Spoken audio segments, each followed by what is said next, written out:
ఇచ్చే శిక్షణ గురించి కానీ లేకపోతే ప్రభుత్వం పరంగా వచ్చే ప్రోత్సాహకాలు, సాంకేతిక పరంగా లభించే శిక్షణ కానీ, లేదా ఆర్థిక క్రెడిట్ లింకేజ్ కానీ, లేదా మార్కెట్ ఫెసిలిటీస్ కానీ, లేదా బ్రాండింగ్ మిషన్ కానీ అవగాహన కల్పిస్తూ అందరినీ ఒక గొడుక్కొంది తీసుకొచ్చి రైతుల ఆదాయాన్ని రెట్టింపు చేయాలనే మన గౌరవ ప్రధానమంత్రి నరేంద్ర మోడీ గారి ఆకాంక్షల మేరకు పనిచేస్తున్న కిసాన్ సంఘ్ ప్రతినిధులు కూడా నేను ఈ సందర్భంగా అభినందిస్తున్నాను. నరేంద్ర మోడీ గారు ప్రధానమంత్రి అయినప్పటి నుంచి ఈ దేశం 65% పైగా వ్యవసాయ ఆధారిత దేశం. అన్ని పథకాలు వేరువేరు వాటికి ఉంటే, కొన్ని వ్యాపారస్తులకు ఉంటే, కొన్ని మరి పేదలకు మాత్రం పరిమితం అవుతాయి. వ్యవసాయానికి పెద్దపేట వేయాలా. వ్యవసాయం బాగుంటేనే గ్రామీణ ఆర్థిక పరిస్థితి బాగుపడుతుంది. గ్రామాలు సుభిక్షంగా, సంపన్నంగా, పంటలు సస్యశ్యామలంగా పండుతూనే ఏ దేశమైనా ఆర్థిక ప్రగతి సాధిస్తుందని బలంగా విశ్వసించిన వ్యక్తి కాబట్టి వ్యవసాయం మీద ప్రత్యేక దృష్టి పెట్టి అనేక రకాల కార్యక్రమాలు తీసుకొచ్చారని మీ అందరికీ తెలిసిన విషయం. ఇవాళ అత్యధిక మొత్తంలో సబ్సిడీ ఇచ్చి ఫర్టిలైజర్స్, కెమికల్ సప్లై చేసినా, యూరియాని, ఫాస్ఫేట్ సప్లై చేసినా, పంట పెట్టుబడి సాయం ఇచ్చినా, లేదా ఫసల్ బీమా యోజన కింద రైతన్నకు అండగా నిలిచే ప్రయత్నం చేసినా, లేదా భూమి ఆరోగ్యాన్ని పరిస్థితించి ఏ పంట వేయాలి, ఏ సీజన్లో ఏది వేయాలని చెప్పి సాయిల్ కార్డులు ఇచ్చి ఇవాళ కొన్ని కోట్ల, దాదాపు 30 కోట్లకు పైగా సాయిల్ హెల్త్ కార్డులు ఇచ్చి రైతన్నకు తన భూమి ఆరోగ్య పరిస్థితులు చెప్పి దానికి అనుగుణంగా భూసారం ఎలా ఉంది, దానికి అనుగుణంగా ఏ పంట వేయాలనే విషయాల మీద కూడా శిక్షణలు ఇస్తూ కృషి సించాయి యోజన ద్వారా కానీ ఇతరత్ర అన్నిటికీ వ్యవసాయాన్ని అనుసంధానం చేసి ఇవాళ వ్యవసాయ రంగానికి ఊతం ఇస్తూ ఉన్న క్రమంలో ప్రధాన లక్ష్యం ఏంటి? ఏం చేసినా కూడా ప్రధాన లక్ష్యం ఏంటి? రైతుల ఆదాయాన్ని రెట్టింపు చేయాలా. వ్యవసాయం వైపు ఇప్పుడే చెప్తున్నారు, మాకు పెళ్లి కాలేదు, ఏంటంటే నేను వ్యవసాయం మీద ఆధారపడి ఉన్నా కాబట్టి మా ఊళ్ళో 10 మందికి పెళ్లి కాలేదని సుబ్బారెడ్డి గారు చెప్తున్నారు. అటువంటి పరిస్థితులు ఎందుకు నెలకొన్నాయి?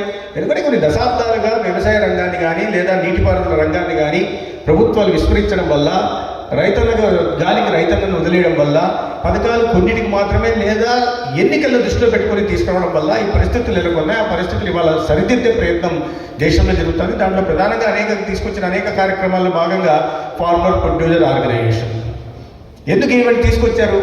ఎందుకు దీనికోసం ఒక ఫార్మర్ ప్రొడ్యూసర్ ఆర్గనైజేషన్ ఒక సొసైటీ ఏర్పడిన తర్వాత దానికి 18 లక్షల దాకా మేనేజ్మెంట్ కాస్ట్ కేంద్రమే భరించడం, లేదా ఈక్విటీ మ్యాచింగ్ గ్రాంట్ 15 లక్షల దాకా కేంద్రం ఇవ్వడం, ఇవి కాక సాంకేతిక CBBO దాకా శిక్షణ ఇవ్వడం, సాంకేతికత గురించి. ఎందుకంటే వ్యవసాయ రంగంలో కూడా ఇవాళ ఆరోగ్య రంగంలో కానీ ఇతర IT రంగంలో వచ్చినట్లుగా విప్లవాత్మకమైన ఆవిష్కరణలు వస్తున్నాయి వ్యవసాయ రంగంలో. తద్వారా వాటిని ఉత్పత్తి పెంచుకోవడానికి అవకాశం ఎక్కువ అవుతుంది, నీటి వినియోగాన్ని తగ్గించుకోవడానికి అవకాశం ఉంటుంది. ఇప్పుడే బయట చూసాం, డ్రోన్ దీదీలు చూసాం. డ్రోన్ దీదీ అనే ఒక అద్భుతమైన ఆవిష్కరణ చేసి ఇవాళ వాళ్ళని వారి కాళ్ళ మీద నిలబడమే కాకుండా వ్యవసాయంలో ఎరువుల పంపిణీని కానీ, అంటే పిచికారీ చేయడం కానీ ఆ సమయాన్ని తగ్గించే ప్రయత్నం చేస్తున్నారు. రైతుకు ఆ ఖర్చు కూడా తగ్గించే ప్రయత్నం చేస్తున్నారు. ఇవాళ ఒక గంటలోనే చెప్తున్నాను, రైతు వాళ్ళు మాట్లాడుతుంటే 10 నిమిషాల్లో 1 ఎకరా పిచికారీ చేయడానికి అవకాశం ఉంది. అది ప్రెసిషన్తో. ఆ సందర్భం లేదు, గతంలో పోవాలా, మనిషి పోవాలా, కూలి వెళ్ళాలా, కూలి వెళ్ళిన తర్వాత కెమికల్స్ ఫర్టిలైజ్ చేయడం, దాని కారణంగా రసాయనాల కారణంగా వారి కొత్త బాధలు రావడం, ఈ సమస్యలన్నింటినీ అధిగమించి ఇవాళ డ్రోన్ దీది లాంటి కానీ కొత్త టెక్నాలజీలు వస్తున్నాయి. వీటి పట్ల కూడా రైతులకు అవగాహన కలిగించే ప్రయత్నం చేస్తున్నారు. ఇవన్నీ కాకుండా కేవలం ఇవి ప్రోత్సాహం, సాంకేతిక శిక్షణ ఇవ్వడం, సాంకేతిక గురించి తెలియజెప్పడం, అవగాహన కల్పించడము, లేదా ఒక మేనేజ్మెంట్ కాస్ట్ కోసం డబ్బులు ఇవ్వడం, లేదా ఈక్విటీ కింద కొద్దిగా ఇవ్వడమే కాకుండా మీరు ఒక ఫార్మర్ ప్రొడ్యూసర్ ఆర్గనైజేషన్గా ఏర్పడిన తర్వాత మరీ హ్యాండ్ హోల్డింగ్ చేసే విధంగా ఇవాళ 3 కోట్ల దాకా PMFME కింద గ్రాంట్ ఇవ్వడం కానీ, లేదా అగ్రికల్చర్ ఇన్ఫ్రాస్ట్రక్చర్ ఫండ్ కింద 2 కోట్ల దాకా 3% వడ్డీకే రుణం ఇవ్వడం. ఇవాళ గత సంవత్సరం మనం చూస్తే ప్రభుత్వాలు మాట్లాడుతుంటాయి, కానీ క్షేత్రస్థాయిలో అమలు విషయం వచ్చేసరికి, నిధుల మంజూరు విషయం వచ్చేసరికి ప్రభుత్వాలు అనుకున్న రీతిలో నిజంగా రైతులకు అండగా నిలబడుతున్నాయా అంటే ఈ రోజు ఉన్న పరిస్థితుల్లో ఎస్ అని చెప్పాలి. ఎందుకంటే అగ్రికల్చర్ ఇన్ఫ్రాస్ట్రక్చర్ ఫండ్ కింద గత సంవత్సరం ఆర్థిక సంవత్సరం 24-25 ఆర్థిక సంవత్సరంలో 21,400 కోట్లు ఇవ్వడం జరిగింది. దాంట్లో ప్రధానంగా లబ్ధి చేకూరింది ఎవరికి? ఫార్మర్ ప్రొడ్యూసర్ ఆర్గనైజేషన్స్కి. అయితే 10,000 ఫార్మర్ ప్రొడ్యూసర్స్ ఆర్గనైజేషన్ మనం లక్ష్యంగా పెట్టుకుని ఇవాళ కూడా కేవలం కేవలం 2,400 బ్లాకుల్లో మాత్రమే ఫార్మర్ ప్రొడ్యూసర్ ఆర్గనైజేషన్స్ వచ్చాయి. 10,000 దీనికి ఇప్పటికి 6,900 కోట్ల దాకా బడ్జెట్ అవుట్లే ఇవ్వడం జరిగింది. బడ్జెట్ అవుట్లే ఇంకా దీని మీద అవగాహన పెరగాల, ఇంకాస్త ఇది ఉండాలి. మన రాష్ట్రంలో నాకున్న సమాచారం మరి చిరంజీవి నాయుడు గారికి తెలిసి ఉండాలా, సెంట్రల్లీ స్పాన్సర్డ్ లింకేజ్ కింద 430 దాకా ఉన్నాయి. ప్రభుత్వం నుంచి అంటే నాఫెడు, నబార్డు ఇవి కాకుండా ప్రభుత్వం ఇక్కడ కూడా హార్టికల్చర్ నుంచి కూడా దాదాపు 1000 అంటే వెరసి పైగా 170 PACSలను కూడా FAOలుగా గుర్తించారని ఇటీవల ఒక సమావేశంలో ఎవరో చెప్తుంటే నేను విన్నాను. ఇంత పెద్ద ఎత్తున మన FAO వ్యవస్థను మన రాష్ట్రంలో ఏర్పాటు చేసుకున్నప్పుడు దాన్ని నాయకత్వం మీరందరూ నాయకులే, మీరే నాయకత్వం వహించాలా, మీరే కొత్త ఆవిష్కరణల పట్ల కానీ శిక్షణ పట్ల కానీ అవగాహన కల్పించే ప్రయత్నం చేయాలి. కొన్ని చిన్న చిన్నవి ఇప్పుడు ఉదాహరణకి మనకు ఉంది శిక్షణ కూడా వస్తున్నప్పుడు దాన్ని ఇంకాస్త ముందుకు తీసుకెళ్లే ప్రయత్నం చేయాల్సిన అవసరం ఉంది. నేను ఒకటి చెప్తున్నారు ఉదాహరణ గురించి, మన్యం ప్రగతి వాళ్ళు చూసాను బయట చాలా అద్భుతమైన ఇవన్నీ చేస్తున్నారు. మన్యం ప్రగతి ఉంది. మన్యం ప్రగతి అనే ఒక సొసైటీ వాళ్ళకి CPPO శిక్షణ లేకుండానే వాళ్ళే మన్యం ప్రాంతంలో ఈ జీడిపప్పుని ప్రాసెసింగ్ చేస్తూ దాని ద్వారా కంపెనీని 2.5 కోట్ల టర్నోవర్కి తీసుకెళ్లారట. ఒక చిన్న ఇది అటువంటి శిక్షణ తీసుకున్న తర్వాత సాంకేతిక తెలుసుకున్న తర్వాత మరింత విస్తృతపరచాల్సిన అవసరం ఉంది. ప్రధానంగా మనం ఎంతసేపు MIDS ద్వారా కూడా మనకి 50% సబ్సిడీ ఉంటుంది. 50% mission integrated development of horticulture కింద కూడా మనకు 50% దాకా సబ్సిడీ వస్తుంది. వీటన్నింటినీ అనుసంధానం చేసి ముందుకు తీసుకెళ్లాల్సిన అవసరం ఉంది. అయితే నేను చాలా వరకు FAO గురించి మాట్లాడుతున్నప్పుడు నాకున్న అవగాహన బట్టి చాలామంది ఈ పండ్ల మీద, ఈ ఫుడ్ ప్రాసెసింగ్ ఫ్రూట్స్ మీద, వీటి మీద ఆలోచిస్తుంటారు. నాకు ఇప్పటికీ అర్థం కాదు అంటే ప్రభుత్వం ఇంత సహకారం అందిస్తున్నప్పుడు నేను మదనపల్లి ప్రాంతంలో చదువుకున్నా. మదనపల్లి ఇప్పుడు కదిరి వాళ్ళు కూడా ఎవరో నాకు కనిపించారు. మదనపల్లిలో టమాటా చాలా ఎక్కువ పంట వస్తుంది. రైతులు ఇది లేక రెమ్యూనరేటివ్ ప్రైస్ లేక దానికి మద్దతు ధర లేక పడేసి వెళ్ళిపోతుంటారు, రోడ్డు మీద పడేస్తుంటారు. గతంలో నాకు తెలిసి అక్కడ రెడీ ఫుడ్స్ అని ఒకటి ఉండేది, ఫుడ్ ప్రాసెసింగ్ సెంటర్. ఎందుకు మూతపడిందో తెలియదు. తర్వాత మన రాష్ట్రంలో కూడా నేను చూసాను 10 మెగా ఫుడ్ పార్కులు, 28 ఫుడ్ పార్కులకు కూడా కేంద్ర సహకారంతో కేంద్ర సహకరిస్తారు. మెగా ఫుడ్ పార్క్కి 10 కోట్లు ఇస్తుంది, వీటికి దాదాపు 2 కోట్ల దాకా చిన్న ఫుడ్ పార్కులకు ఇస్తుంది. ఇంత పెద్ద ఎత్తున ప్రోత్సాహకాలు ఇస్తున్నప్పుడు, సబ్సిడీ ఇస్తున్నప్పటికీ ఇది కార్యక్షేత్రంలో క్షేత్రస్థాయిలో వాటి ఎందుకు రూపకల్పన జరగట్లేదు, కార్యాచరణ ఉండట్లేదు అనే విషయం నాకు అనుమానం. ఎక్కడో ఏదో ఉంది, దాన్ని మనం సరిదిద్దుకోవాల్సిన అవసరం ఉంది. FAO డైరెక్టర్గా మీ మీద ఈ బాధ్యత ఖచ్చితంగా ఉంది. ఏ ప్రాంతాల్లో మదనపల్లి ఇప్పుడు చిరంజీవి నాయుడు గారు నన్ను అడుగుతున్నారు, ధర్మవరం అంటే మీ కాన్స్టిట్యూన్సీ ఏమైనా చేయడానికి అవకాశం ఉందా, ఫుడ్ ప్రాసెసింగ్ చెప్పండి. నేను వెంటనే చెప్పేసాను, చీనీ ఎక్కువ ఉంటుంది మా దగ్గర, బొప్పాయి ఎక్కువ ఉంటుంది, అరటి ఎక్కువ ఉంటుంది, ప్రాసెసింగ్ చేయడానికి బయట దేశాల్లో ఎక్స్పోర్ట్ చాలా ఉంది, చేయడానికి అవకాశం ఉంది. అదేవిధంగా వేరుశనగ కూడా, గ్రౌండ్ నట్ కూడా ఎక్కువ. కాబట్టి ఆ K6 అని బయట చూశాను, K6 variety ground nut oil చేశాను. ఆయన చాలా గర్వంగా చెప్తున్నాడు. ఈ అరోమా ప్రపంచంలో ఏ గ్రౌండ్ నట్, ఏ గింజకు కూడా, విత్తనానికి కూడా ఈ సువాసన ఉండదు, అంత సువాసనతో ఉండే అని గర్వంగా చెప్పుకుంటున్నాడు రైతు. ఇటువంటి వాటిని మనం ప్రపంచంలో చేయాలి. వీటికి ఇవాళ ప్రభుత్వం సహకారం అందించి ఇంత పెద్ద ఆర్థిక సహకారం అందించడమే కాకుండా ఎక్స్పోర్ట్ ప్రమోషన్ కౌన్సిల్ పెట్టి తర్వాత అంతర్జాతీయంగా కూడా బ్రాండింగ్ కూడా చేసే ప్రక్రియ కూడా ఇవాళ ప్రభుత్వాలు చేస్తున్నాయి. దీనికి కామర్స్ మినిస్టర్ కూడా సహకారం అందిస్తుంది. వీటన్నిటి మీద అవగాహన కలిగి తీసుకెళ్లాల్సిన అవసరం ఉంది, దాన్ని మరింత విస్తృతపరచాల్సిన అవసరం ఉంది. ఇవాళ జరుగుతున్న ఈ సమావేశం, మీరు చేస్తున్న సమావేశంలో మీ ఎక్స్చేంజ్ ఆఫ్ ఐడియా కానీ, డెలిబరేషన్స్ కానీ, ఇతరత్ర ఆవిష్కరణల మీద ప్రధానంగా వీటిని మరింత పటిష్టపరిచి గ్రామీణ ఆర్థిక వ్యవస్థని మరింత బలోపేతం చేయడానికి FAO వ్యవస్థని ఏ రకంగా మనం చేయొచ్చు, తద్వారా ఈ FAO నమ్ముకున్న ఉత్పత్తిదారులు కాకుండా వాల్యూ బేస్డ్ ఉత్పత్తిదారుగా, అంటే విలువల ఆధారిత ఉత్పత్తిదారుగా చేసి ఒక రైతులు పారిశ్రామికవేత్తకు కూడా ఏ రకంగా చేయొచ్చు, తను పండించిన పంటని బ్రాండింగ్ చేయించుకున్న తర్వాత ముందు సహకారం, ఆర్థిక సహకారం శిక్షణ తీసుకోవడం, సాంకేతికత వాడడం, ఆర్థిక సహకారం తీసుకున్న తర్వాత ఆ ఉత్పత్తిని బ్రాండింగ్ చేసిన తర్వాత ఎక్స్పోర్ట్ చేయడం, తద్వారా ఆదాయాన్ని సంపాదించడం. ఆ ఆదాయం మీ FAOలో ఉన్న డైరెక్టర్లకు, సంస్థకు మాత్రమే కాకుండా అది ఈ రాష్ట్రము, దేశ ఆర్థిక వ్యవస్థను కూడా బలోపేతం చేస్తుంది. దాని ద్వారానే మనం రాబోయే రోజుల్లో స్వర్ణాంధ్రప్రదేశ్ కళ సాకారం కావాలన్నా, లేదా వికసిత భారత్ కావాలన్నా,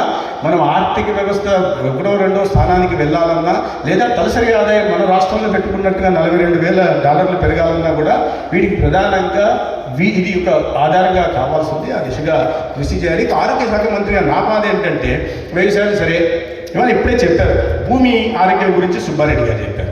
మీరు భూమి ఆధార రైతులు కాబట్టి, రైతు భూమి మీద ఆధారపడిన వాళ్ళు కాబట్టి భూమి ఆధారం గురించి మాట్లాడుతున్నారు, ఆరోగ్యం గురించి. నేను ఆరోగ్య శాఖ మంత్రిగా ప్రజల ఆరోగ్యం గురించి ఆలోచిస్తున్నా. ఏంటయ్యా ఈయన మా దగ్గరకు వచ్చి, రైతుల దగ్గర వచ్చి ప్రజల ఆరోగ్యం మీద చెప్పుకుంటున్నాడని కాదు, చాలా ముఖ్యమైనది. ఎందుకంటే మీరు పండించే పంట మీదనే ప్రజల ఆరోగ్యం కూడా ఆధారపడి ఉంది. కాబట్టి చాలా ప్రధానమే. ఇవాళ మీరు వాడుతున్న కెమికల్ ఫర్టిలైజర్స్ కారణంగా ఆ భూసారం పెరగకపోగా దాని ప్రభావం ఆరోగ్యం మీద కూడా పడుతుంది. ఇటీవల మీకు తెలియదు, ఇవాళ దేశంలో చైనా గురించి ప్రస్తావించారు. ప్రపంచంలో క్యాన్సర్ కేసులు చాలా ఎక్కువ వస్తున్నాయి. 119 కోట్లు, 19 మిలియన్ ఈజ్ 1.9 crores. 1,90,00,000 మంది 22-23 సంవత్సరంలో క్యాన్సర్ బాధపడ్డారు, కొత్తగా కేసులు వచ్చాయి. మన దేశంలో 9 లక్షల మంది క్యాన్సర్ బాధపడ్డారు. మన రాష్ట్రంలో 73,000 మంది క్యాన్సర్ బారిన కొత్తగా కేసులు పడిన వాళ్ళు వస్తే దాంట్లో 43,000 మంది ప్రాణాలు కోల్పోయారు. అంటే ప్రతి సంవత్సరం 70,000 కేసులు కొత్తగా క్యాన్సర్ వస్తున్నాయంటే కారణాలు ఏంటంటే ఆహార అలవాట్లు. ఇవాళ వాతావరణ కాలుష్యం కావచ్చు, లేదా భూమిలో మనం వాడుతున్న వాటి కారణంగా కావచ్చు, లేదా కల్తీ ఆహారం కావచ్చు. వీటి కారణంగా ఇవాళ ఆరోగ్యం దెబ్బని కొత్త క్యాన్సర్ కేసులు వస్తున్నాయి. అసలు క్యాన్సర్ నివారణ చేయడం కోసం చేయాల్సిన అవగాహన గురించి, లేదా ప్రాథమిక దశలోనే వాటిని గుర్తించి సరైన చికిత్స అందించి ఆ ప్రాణం పోకుండా, కుటుంబం ఆర్థికంగా చిరిగిపోకుండా కాపాడుకునే ప్రయత్నం ప్రభుత్వం తరఫున మేము చేస్తున్నాం. దానికి అనేక రకాల పథకాలు తీసుకొస్తున్నాం, ఉచిత స్క్రీనింగ్ చేస్తున్నాం. దాని గురించి నేను ప్రస్తావించదలుచుకోలే. కానీ ఎక్కడ దీన్ని ముందు మనం ఆహార అలవాట్లోనే మంచి ఆరోగ్యకరమైన అలవాట్లను చేయగలిగితే ఈ ఆరోగ్య భారం ఏదైతే ఖర్చు పెడుతున్నామో దాన్ని తగ్గించే అవకాశం ఉంది. వ్యాధి బారిన పడిన తర్వాత మేము సర్వే చేశాం ఇటీవల. ఏంటయ్యా సర్వే అంటే ఆసక్తికర విషయాలు వచ్చాయి. ఈ ప్రధానంగా 80% డిసీజ్ బర్డన్ 10 రోగాల మీద ఉంటాయి. అదేంటి? హైపర్ టెన్షన్, డయాబెటీస్, బీపీ, గుండె జబ్బులు, sugar, hyper tension, diabetes, kidney, liver, లేదా సివిటిఎస్ కార్డియోవాస్కులర్ డిసీజ్ కానీ, లేదా ఈ సిఓపిడిస్ కానీ, శ్వాస సంబంధ కానీ, లేదా ట్రామా కానీ, ఇట్లాంటి 10 రోగాలు 80% డిసీజ్ బర్డన్ ఉంటాయి. వాటిని జిల్లాల వారిగా విశ్లేషిస్తుంటే మీకు నేను చెప్పేది అర్థమవుతుంది. ఇప్పుడు జిల్లాల వారిగా విశ్లేషిస్తుంటే ఈ హైపర్ టెన్షను, డయాబెటీస్ ఎక్కువ ఏ జిల్లాల్లో ఉన్నాయా అంటే ఈ వరి సాగు చేసే జిల్లాల్లో ఎక్కువగా, అంటే గోదావరి జిల్లాలో, కృష్ణా జిల్లాలో, నెల్లూరు జిల్లాలో వరి సాగు చేసే చోట ఎక్కువ ఉన్నాయి. ఎందుకంటే ఆ వరి ఆహారం తీసుకోవడం వల్ల డయాబెటీస్ కేసులు, హైపర్ టెన్షన్లు పెరుగుతున్నాయి.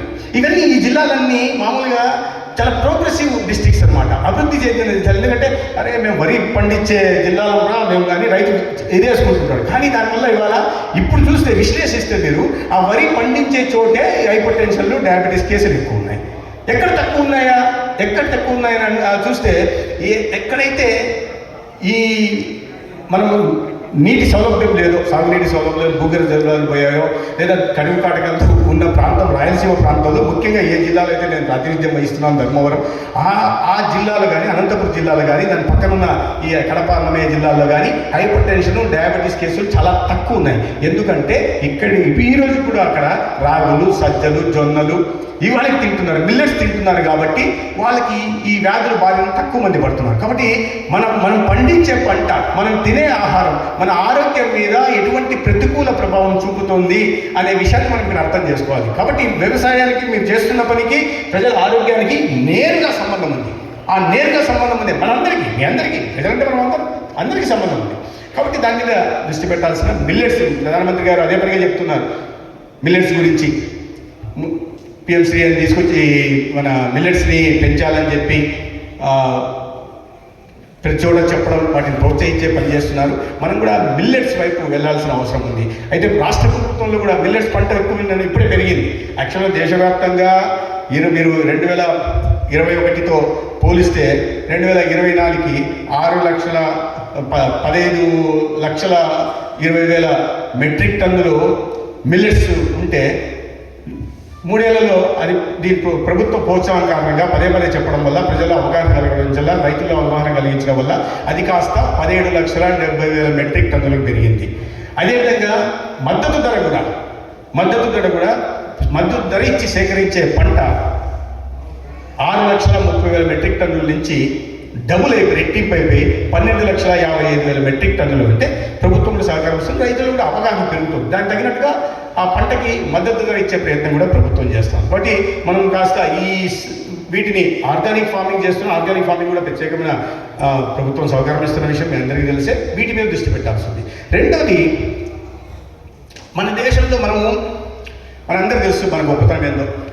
మన చిన్నప్పుడు మందులు అలోపతి మందులు వాడేవాళ్ళం కాదు. మా అమ్మ చిన్నప్పుడు నాకు ఏదన్నా వస్తే రోజు దాన్ని వేపాకు దంచి దాంట్లో కాస్త పలుపు వేసి గొంతులు వేసి నీళ్ళు బలవంతంగా తాపించేసేది.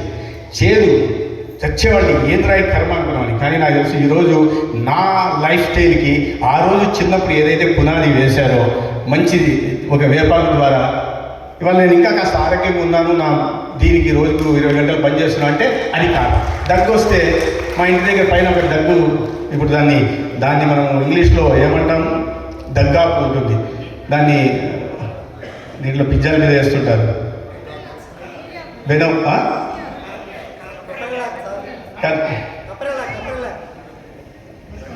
దగ్గాకు ఉంటాయి. ఆ చిల్లీ ఫ్లేక్స్ ఇంకోటి పిజ్జాల మీద వేస్తుంటారు, చిల్లీ ఫ్లేక్స్ ఇంకోటి పిజ్జాల మీద వేస్తుంటారు దాని పేరు. దాన్ని వేసి మార్కెటింగ్ చేసి దాని ఇళ్ళలో ఇంత పెద్ద డబ్బాలో పెట్టుకొని ఆ దగ్గాకులో ఒక కల్లుప్పు పెట్టి ఇస్తే తినేస్తే దగ్గు పోయేది, స్కూల్కి పోయేవాళ్ళు. ఇవాళ ఆహారం అలవాటు మాట్లాడే వాటి అయితే ఇవాళ పౌడ్ వచ్చిన తర్వాత మళ్ళీ మన సాంప్రదాయబద్ధమైన వాటి మీద మళ్ళీ ప్రపంచమంతా చూస్తూ ఉంది. ప్రపంచమంతా చూస్తుంది. మన పసుపు, మన ఆమ్ల, మన అశ్వగంధ, ఇవి చివరికి అలోవెరా. ప్రజలకి సౌందర్యం మీద మగవాళ్ళు ఆడవాళ్ళు లేకుండా ప్రతి ఒక్కరికి సౌందర్యం మీద కూడా కోరిక పెరిగింది. రకరకాల క్రీములు చూస్తున్నారు. వాటికి ప్రధానంగా అలోవెరా మన దగ్గర ఎక్కువ పండుతుంది కాబట్టి అలోవెరాని ప్రపంచ దేశాలకు మనము ఎగుమతి చేస్తున్నాం. ఇవాళ మనకు డిమాండ్, మన పసుపు డిమాండ్ పెరిగింది, మన ఆమ్లాకి డిమాండ్ పెరిగింది. ప్రపంచ దేశాలకు వాటి మీద కూడా ప్రత్యేకంగా దృష్టి పండించాలి. ఎందుకంటే మీకు మార్కెట్ ఉంది. మీరు ఆశ్చర్యపోతారు, రాబోయే 2030 నాటికి ఈ హెర్బల్ మెడిసిన్స్ మార్కెట్ వాల్యూ ఎంత ఉంటుందంటే $600 బిలియన్. మీరు ఊహించండి. మెడిసినల్ ప్లాంట్స్కి వెళ్తుంది. మన దేశంలో 88,000 రకాల మెడిసినల్ ప్లాంట్స్ మన దేశంలో దొరుకుతున్నాయి. మేము కూడా దాని మీద ప్రత్యేకంగా దృష్టి పెట్టాం. ఎందుకంటే నాకు వీటి మీద ముందుగా అవగాహన లేదు. ఎవరో చూస్తున్నాం మెడిసినల్ ప్లాంట్స్ బోర్డు మా దగ్గర ఉంది. ఎందుకుంది? ఆరోగ్య శాఖ కింద ఎందుకుంది అని. ఎందుకుందంటే డైరెక్ట్ లింక్ ఉంది. మెడిసినల్ ప్లాంట్స్కి ఆరోగ్యానికి డైరెక్ట్ లింక్ ఉంది. అప్పుడు దాన్ని పటిష్టపరచడం మొదలుపెట్టాం. ఇవాళ దాన్ని ప్రోత్సహిస్తున్నాం. ధర్మవరంలో ఒక 2 ఎకరాల్లో ఒక మెడిసినల్ ప్లాంట్స్ పార్క్ ఏర్పాటు చేస్తున్నాను నేను. ఒకటి జనాలకి రిక్రియేషన్, సాయంత్రం వచ్చి పార్కులో కూర్చోవచ్చు. దాని తర్వాత అక్కడ పెరుగుతున్న మొక్కల గురించి తెలుసుకోవచ్చు. తద్వారా అవగాహన పెంచుకోవచ్చు. తద్వారా రోగ నిరోధక శక్తిని పెంచుకోవడానికి ఏ హెర్బల్ ప్లాంట్స్ వాడితే బాగుంటుంది, మెడిసిన్స్ వాడితే బాగుంటుంది అవగాహన పెంచుకోవచ్చు. అంతర్జాతీయంగా ఇవాళ మనకి మార్కెట్ ఉంది. మార్కెట్ ప్రోత్సాహకాలను ఇచ్చడానికి ప్రభుత్వం ఉంది. మనం చేయాల్సిందంతా ఏ మార్కెట్కి, ఏ పంటకి, ఏ ఉత్పత్తికి ప్రపంచంలో మార్కెట్ ఎక్కువ ఉంది, ఏ ఉత్పత్తికి అమెరికాలో అన్ని దేశాలు, ఈ దేశాలు కాకుండా యూరోపియన్ దేశం నుంచి, అమెరికన్ దేశం నుంచి, ఆఫ్రికన్ దేశాలు, అన్ని దేశాలు, గల్ఫ్ కంట్రీస్ దాకా చైనాలో కూడా మన ఉత్పత్తులకు చాలా డిమాండ్ ఉంది. మనం అన్ని ఇంపోర్ట్ చేసుకుంటున్నాం. కానీ మన ఈ మెడిసినల్ హెర్బ్స్కి ఏదైతే మెడిసినల్ ఇవి ఉన్నాయో, హెర్బల్ మెడిసిన్స్ ఉన్నాయో, వీటికి మిగతా దేశాల్లో చాలా డిమాండ్ ఉంది. కాబట్టి వాటి మీద కూడా కాస్త అవగాహన తెచ్చుకొని అది వినూత్నంగా ఆలోచించి అటువైపు కూడా దృష్టి మళ్లించి మనం పటిష్టపరుచుకుంటూ ఒక FPO పెట్టడం వల్ల మనకు నష్టం జరగలేదు. దీని ద్వారా మన జీవితాలు మెరుగుపడ్డాయి. ఏ సదుద్దేశంతో ప్రభుత్వం ఈ అవకాశాన్ని కల్పించిందో, ఈ పథకాలు తీసుకొచ్చిందో, ఈ ప్రోత్సాహాలు అందిస్తుందో వీటిని దృష్టి పెట్టాలి. మన రాయలసీమ ప్రాంతంలో పరక్రాప్ మోడ్రాప్ తీసుకొచ్చి సేంద్రియ దీన్ని తీసుకొచ్చేసరికి, ఆర్గానిక్ ఫార్మింగ్ తీసుకొచ్చేసరికి, వాళ్ళ బిందు సేద్యం తీసుకొచ్చేసరికి దాని కింద చాలా లాభం జరుగుతూ ఉంది. అదేవిధంగా ఇప్పుడే మెకనైజేషన్ కావాలన్నారు. కేంద్రం నుంచి ఈ సబ్మిషన్ ఫర్ అగ్రికల్చర్ మెకనైజేషన్ కింద ప్రతిదానికి 50% దాకా సబ్సిడీ కేంద్ర ప్రభుత్వం ఇస్తుంది. అటువైపు నుంచి రాష్ట్రాల్లో కూడా సహకారం ఉంది. గతంలో వచ్చేది కాదు, 5 సంవత్సరాలు పక్కన పెట్టేది. కానీ ఇప్పుడు ప్రభుత్వం దాని గురించి ప్రత్యేకంగా దృష్టి పెడుతుంది. ఈ మిల్లెట్స్ పండించిన తర్వాత ఉత్పత్తి ఎక్కువైపోయి దాని దగ్గర అనుగుణంగా డిమాండ్ లేకపోతే వస్తే సమస్య ఏంటి అని చూసి దానికి అనుగుణంగా ఫెయిర్ ప్రైస్ షాప్స్లో ఏదైతే మనం ఇవాళ బియ్యాన్ని ఇతర వీటిని ఇస్తున్నామో వాటిని ప్రత్యామ్నాయంగా మిల్లెట్స్ తీసుకొచ్చే ప్రక్రియ కూడా ఈ రాష్ట్రంలో ఏర్పాటు చేయబోతున్నాం. తద్వారా మీకు ప్రజలు ఈ రావాలంటే ఏం చేయాలి? ప్రజల్లో అవగాహన కలిగించాలా? మీరు ఉత్పత్తి చేస్తారు, కానీ ముందు అవగాహన కలగాలి. ప్రజలకి తీసుకోవడం వల్ల మా ఆరోగ్యం బాగుపడుతుంది, భవిష్యత్తులో మేము అనారోగ్యం బాధపడడం, క్యాన్సర్ బారిన పడము అనే ఒక అవగాహన కల్పించాలా. తదనుగుణంగా మనం మార్కెట్ పెంచుకోవాలా. ప్రభుత్వం నుంచి కూడా డిమాండ్ చేసి మన ఉత్పత్తులకు మద్దతు ధర వచ్చేలాగా చేయాల్సింది. అంతర్జాతీయ మార్కెట్కు విస్తృత అవకాశం ఉన్నాయి కాబట్టి, చాలా పెద్ద పొటెన్షియల్ ఉంది కాబట్టి దాని మీద దృష్టి పెట్టాల్సిందిగా.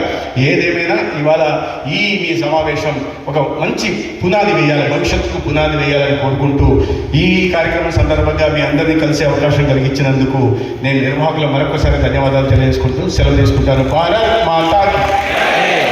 నాకు మరి కాసేపు మీతో ఉండాలన్నప్పటికీ 2:30 గంటలకి ముఖ్యమంత్రి గారి వీడియో కాన్ఫరెన్స్ మొదలైపోయింది. నేను ఇప్పటికీ ఆలస్యం ఉన్నా, భావ్యం కాదు అది కలెక్టరేట్కి వెళ్ళి వీడియో కాన్ఫరెన్స్లో పాల్గొనాలి. తర్వాత 5:30కి మళ్ళీ బెంగళూరుకి వెళ్ళి అక్కడి నుంచి నా నియోజకవర్గానికి కూడా వెళ్ళాల్సి ఉంది కాబట్టి ఫ్లైట్లో వెళ్ళి ఎక్కువ సమయం గడపలేకపోతున్నందుకు మన్నించాల్సిందిగా కోరుకుంటూ, భవిష్యత్తులో మీరు ఏదైనా చేపట్టబోయే కార్యక్రమానికి ఎప్పుడు నేను నన్ను ఆహ్వానించినా వచ్చి మీ మధ్య ఉంటూ మరికొన్ని కొత్త విషయాలు తెలుసుకోవడానికి ప్రయత్నం చేస్తాను తెలియజేసుకుంటూ సెలవు తీసుకుంటాను.